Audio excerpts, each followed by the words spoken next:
the righteous people before you and me used to look up to 3 tens, they call it. 3 tens. 3 tens, or 10 days, or 10 days of 3 months. Let's put it this way, this is easier. So there is 3 months of the lunar month that the 10 days in them are highly virtuous. I think you should be able to say at least 2. So one is the last 10 days of Ramadan.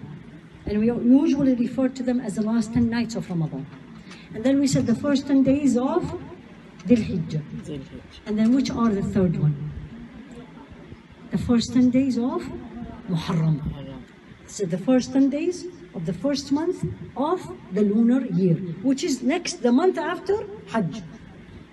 So here you are, you have Ramadan, alhamdulillah, we passed it, inshallah, Ya Rabbi Ameen, accepted it from us, and we've done our best, Ya Rabbi Ameen, and He forgave our shortcomings, Ya Rabbi Ameen.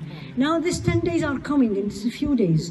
Alhamdulillah, Allah made us remembering it. Allah made us talk about it. Allah brought us the knowledge to all of us so that we can think of them and give them their due right.